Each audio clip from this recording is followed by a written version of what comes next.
அதாவது இப்போ வரைக்கும் சப்ஸ்கிரைப் பண்ணாமல் நம்ம சேனல் பார்த்துட்ருக்கீங்க அப்படின்னா மறக்காமல் சப்ஸ்கிரைப் பண்ணிக்கோங்க. இப்போ நம்ம பார்க்க போகிறது என்ன அப்படின்னு பார்த்தீங்கன்னா, இன்ஸ்டாகிராம் சீரீஸ்ன்னு வச்சுக்கலாம். ஏன்னா நான் இன்ஸ்டாகிராமில் ஏதாவது டாபிக்ஸ் கொடுங்க, இல்லை ஏதாவது சுச்சுவேஷன்ஸ் சொல்லுங்கள் அப்படின்ற மாதிரி கேட்டிருந்தேன். அதுக்கு நிறைய பேர் அந்த சுச்சுவேஷன்ஸோ டாபிக்ஸோ சொல்லியிருந்தீங்க.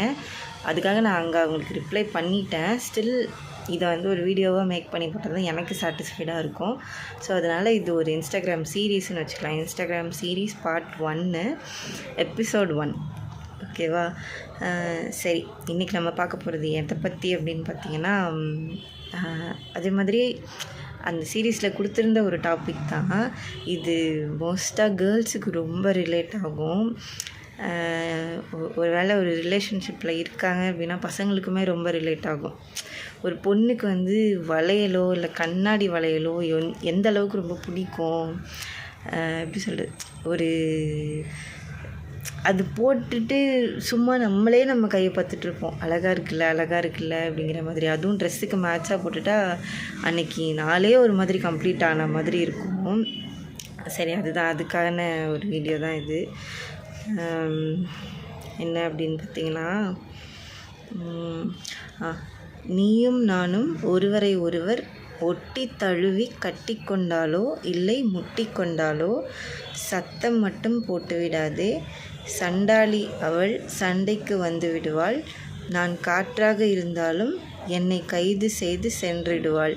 அதாவது இந்த கான்வர்சேஷன் பார்த்தீங்க அப்படின்னா கண்ணாடி வளையலுக்கும் காற்றுக்கும் நடக்கிற மாதிரி.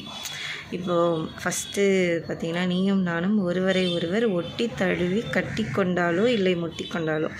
இப்போது நம்ம வேகமாக கண்ணாடி வளையல் போட்டிருக்கும்போது கை இப்படி வேணும்னே அசைப்போம்ல, அது அந்த கண்ணாடி வளையல் சத்தம் கேட்கணுன்றதுக்காக தான் பண்ணுவோம். அப்படி காற்றோடு அப்படியே ஒன்று சேர்ந்து அந்த வளையல் சத்தம் கேட்கும்போது ஒரு வேளை அதான் கட்டி கொண்டாலோ இல்லை முட்டி கொண்டாலோ அந்த வளையல் சத்தம் போடுறது ஒன்று விளையாட்டாவோ இல்லை சண்டை போடுற மாதிரியோ அப்படின்னு நான் ஒரு இமேஜினேஷனில் எழுதினேன்.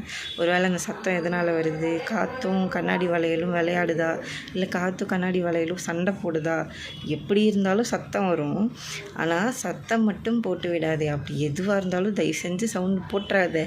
ஏன்னா அவள் என்கிட்ட சண்டைக்கு வந்துடுவா. அப்படியாப்பட்ட அவள் என்னோடய வளையலை நீ எப்படி எடுத்து விளையாடலாம், நீ எப்படி எடுத்து சண்டை போடலாம் அப்படின்னு சொல்லி என்கிட்டே சண்டைக்கு வந்துடுவா. நான் காற்றாக இருந்தால் கூட என்ன தான் என்னை கையிலே பிடிக்க முடியாது, என்னை கண்ணாலே பார்க்க முடியாது அப்படின்னாலும் உன்கிட்ட விளையாடினாலோ இல்லை சண்டை போட்டாலோ என்னை தேடி கண்டுபிடிச்சி என்கிட்ட சண்டைக்கு வந்துடுவா. தயவு செஞ்சு சத்தம் போட்டுறாத அப்படின்ற மாதிரி.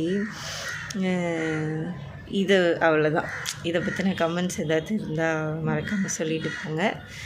திருப்பி ஒரு வாட்டி சப்ஸ்கிரைப் பண்ணுங்கள். சப்ஸ்கிரைப் பண்ணுங்கள் அப்படின்னு நான் சொல்கிறேன்.